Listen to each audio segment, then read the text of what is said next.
सबसे पहले आप सभी दर्शकों को हमारी ओर से नमस्कार। मैं हूं विमलेश कुमार और आप देख रहे हैं नंबर 1 भारत न्यूज़ चैनल। आज के इस वीडियो के माध्यम से मैं आप लोगों को जो बताने के लिए जा रहा हूं वह बहुत ही लोगों के दिलों को चोट पहुंचाने वाली खबर है। बहुत सारे ऐसे लोग हैं जो कि छठे चरण में जो शिक्षक बहाली हुई थी उस शिक्षक बहाली में अपना ज्वाइनिंग पाए और रोजगार कर यानी सरकारी नौकरी में। उन सभी अभ्यर्थियों में से, उन सभी शिक्षकों में से जो बीएड धारी 1 to 5 में शामिल हुए थे, जो बीएड किए हुए स्टूडेंट 1 to 5 में यानी 1 से लेकर 5वीं कक्षा के स्कूल में बहाल हुए थे, उन सभी को पटना हाई कोर्ट ने बहुत बड़ा झटका दे दिया। तो इसलिए ये बहुत ही बिल्कुल ही गलत खबर है। गलत इसलिए है कि जब पटना हाई कोर्ट इस मामले में अपना सुनवाई किया है, ये जो आदेश जारी किया है, इससे बहुत ज़्यादा जो है जो शिक्षक योग्य थे, जो शिक्षक जॉब में थे, वे सभी जो है अब बेरोजगार हो चुके हैं। तो इन पे हम चर्चा करने के लिए जा रहे हैं। देखिए, हमारे सामने बिहार के बेरोजगार हैं, बैठे हुए हैं और उनसे पूछना चाहेंगे कि ये जो पटना हाई कोर्ट ने फैसला दिया है, ये फैसला उन शिक्षक जो बीएड धारी शिक्षक है, जो 1 to 5 से बाहर हो चुके हैं, उनके लिए कितनी बड़ी सदमे की बात है। सबसे पहले आप अपना परिचय दीजिए, आप अपना नाम बता दीजिए। मेरा नाम कौशल किशोर कुमार।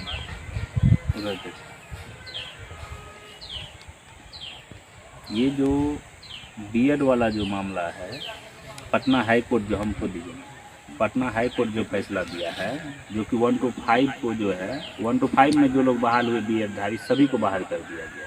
क्या कहना चाहेंगे? ये तो सरकार की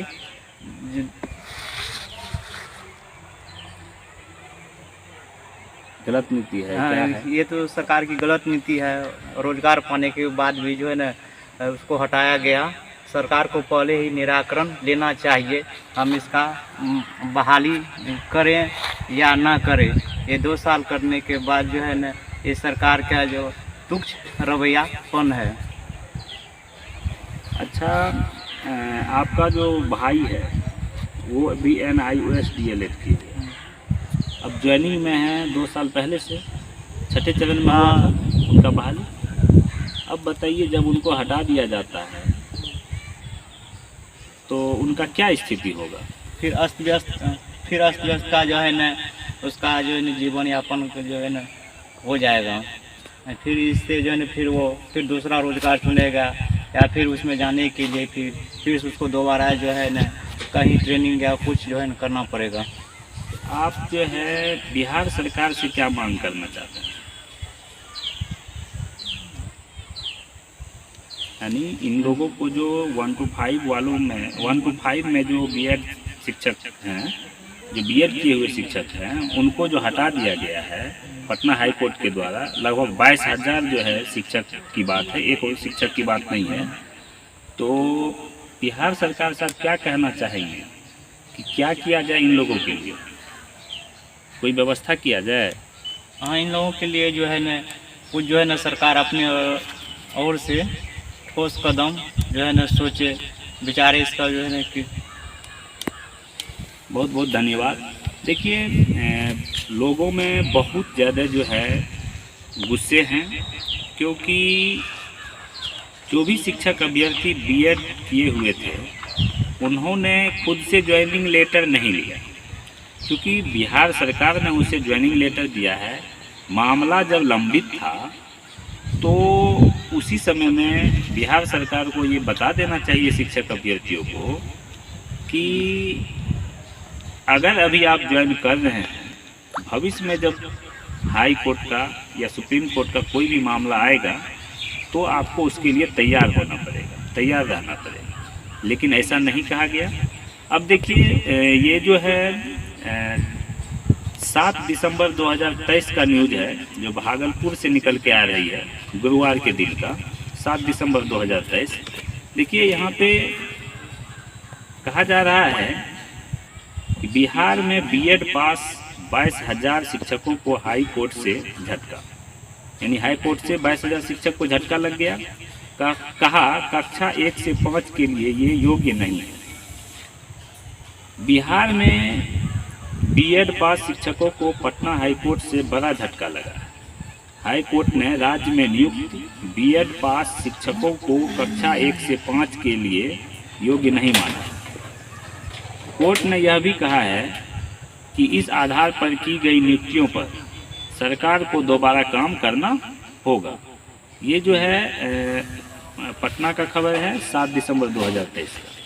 कोर्ट के इस फैसले से राज्य के लगभग 22,000 से अधिक शिक्षकों की नौकरी पर संकट उत्पन्न हो गया है।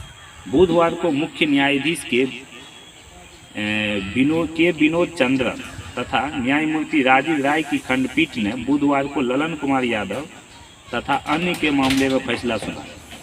कोर्ट ने कहा कि हम संविधान के अनुच्छेद 141 के तहत सुप्रीम कोर्ट के फैसले से बंधे हैं। कोर्ट ने कहा कि हम जो है संविधान के अनुच्छेद 141 के तहत जो है सुप्रीम कोर्ट के फैसले से बंधे हैं। चूँकि जानकारी के लिए मैं आप लोगों को बता दूं कि इससे पहले जो है सुप्रीम कोर्ट ने फैसला दिया था कि बीएड किए हुए स्टूडेंट कक्षा 1 से 5वीं के लिए शिक्षक नहीं बनेंगे। उन्होंने फैसला क्लियर कर दिया। इसलिए पटना हाई कोर्ट का कहना है कि अनुच्छेद 141 संविधान के तहत सुप्रीम कोर्ट के फैसले से हम लोग क्या हैं, बंधे हुए हैं। राज्य सरकार को भी इसका पालन करना होगा, यानी राज्य सरकार को भी आदेश पटना हाई कोर्ट के द्वारा दिया जा रहा है कि राज्य सरकार भी इसका पालन करे, इसका अवहेलना नहीं करे। उसके बाद कहा जा रहा है सुप्रीम कोर्ट इस मामले में पहले ही अपना फैसला सुना चुकी है। देखिए सबसे पहले एक चीज़ जानकारी आप लोगों को दे दूं कि ये जो बीएड धारी स्टूडेंट 1 to 5 में आए थे वो क्यों आए थे, क्योंकि एनसीटी की अधिसूचना को सुप्रीम कोर्ट ने रद्द किया था। देखिए रद्द किया था 28 जून 2018 में एनसीटीई ने अधिसूचना जारी कर बीएड पास वालों को भी प्राइमरी शिक्षक के लिए योग्य माना था। ये लोग बीएड धारी जो आए थे 1 to 5 में वो इसलिए आए क्योंकि 28 जून 2018 में एनसीटीई अधिसूचना जारी करके बीएड पास वालों को भी क्या किया, प्राइमरी शिक्षक के लिए योग्य मान लिया कि बीएड पास जो भी अभ्यर्थी हैं वो जो है प्राइमरी में भी 1 to 5 में भी शिक्षक के योग्य है। लेकिन सुप्रीम कोर्ट ने उस अधिसूचना को रद्द कर दिया। लेकिन सुप्रीम कोर्ट क्या किया कि ये जो 28 जून 2018 में एनसीटी की अधिसूचना जो जारी की गई थी उसको क्या किया सुप्रीम कोर्ट ने, इस अधिसूचना को जो है वो रद्द कर दिया था। तो जब इस अधिसूचना को सुप्रीम कोर्ट ने रद्द किया तब फिर आखिर इसमें जो है इसको 1 to 5 में जो है बीएड शिक्षक को कैसे मतलब बीएड अभ्यर्थी को जो है शामिल कर दिया गया, ये भी सोचने वाली बात है। उसके बाद रद्द कर दिया था, बावजूद क्या किया गया कि राज्य सरकार ने एनसीटी की उसी अधिसूचना को आधार बना बीएड पास उम्मीदवारों को प्राइमरी शिक्षक नियुक्त किया। तो जब बीएड पास उम्मीदवार को उस समय में प्राइमरी शिक्षक के पद पर नियुक्त कर लिया, सुप्रीम कोर्ट ने 28 जून 2018 की जो अधिसूचना थी उसको रद्द कर दिया, अब फिर भी बिहार सरकार बहाल कर दिया। ये कौन सी बात होगी? ये तो जानबूझ के जो है शिक्षकों को शिक्षक अभ्यर्थियों को परेशान करने वाली बात है, बिल्कुल गलत बात है। इसका मतलब है कि आप बेरोजगार बना रहे हैं। उसके बाद सरकार की दलील थी कि सुप्रीम कोर्ट ने देवेश शर्मा के मामले में जो फैसला दिया था उसमें राज्य सरकार कह रहा है कि पार्टी नहीं थी। देवेश शर्मा वाला मामला में राज्य सरकार जो है, राज्य सरकार का कहना है कि राज्य सरकार उसमें पार्टी जो है नहीं बना हुआ था। एक और है कि देखिए, कहा जा रहा है कि छठे चरण में नियुक्त शिक्षकों के पद फिर से भरे जाएंगे।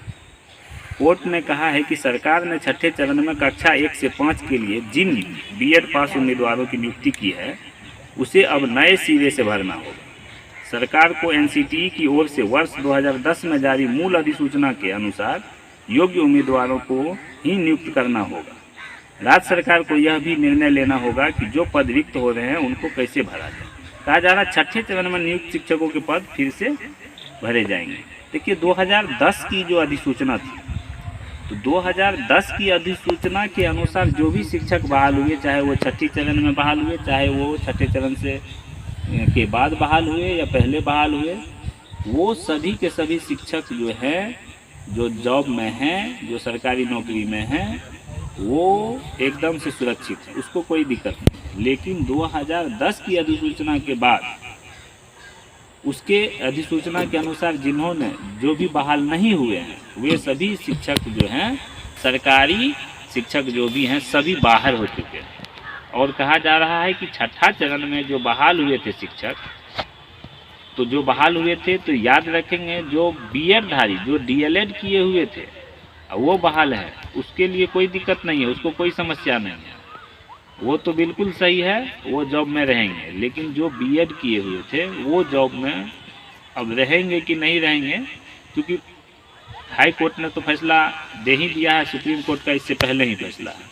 तो हमको लग रहा है कि 99% जो है कोई चांस नहीं बनता है। लेकिन फिर भी सरकार से उन लोगों के तरफ से हम ये मांग करना चाहेंगे कि देखिए, आपने सरकारी जॉब दिया, नियुक्ति पत्र आपने खुद ही दिया है, कोई और नहीं दे दिया है।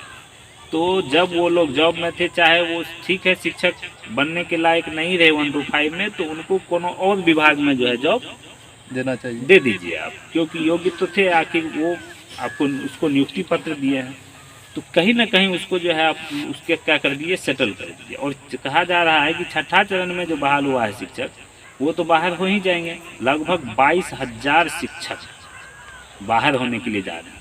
देखिए 22,000 को एक झटके में बाहर कर दिए, वो रोड पर आ गए। उनके लिए आप कुछ सोचिए।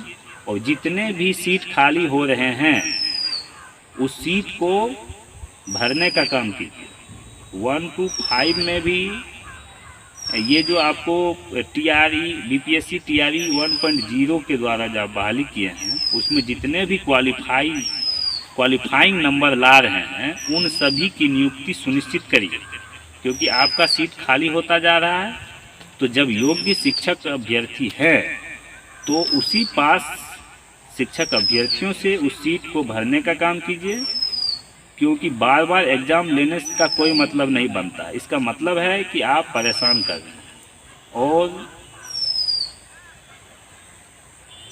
जितने भी शिक्षक अभ्यर्थी बेरोजगार हो रहे हैं उन सभी को नियुक्ति पत्र आप किसी और विभाग में दीजिए। उसको रोड पे रहने के लिए मजबूर मत कीजिए, ये बिल्कुल ही गलत है। क्योंकि शिक्षक अभ्यर्थियों का, चाहे वो बीएड हो चाहे डीएड हो, किसी का अपना कोई दोष नहीं है, खुद से उन्होंने कुछ नहीं किया। जो भी हुआ है वो सरकार की ओर से, एनसीटीई की ओर से हुआ। इसलिए शिक्षक अभ्यर्थी इसका परिणाम क्यों भुगते? इसीलिए इसका कोई ना कोई आप व्यवस्था कीजिए। तो आप सबों को आज के लिए इतना ही। फिर अगर कोई नया जो है न्यूज़ आएगा तो आप लोगों को बताया जाएगा। आप लोग हमारे चैनल के साथ बने रहिए। हमारा जो नंबर 1 भारत न्यूज़ चैनल है, इसको लाइक कर लीजिए, सब्सक्राइब कर लीजिए और शेयर करना ना भूलिए। धन्यवाद।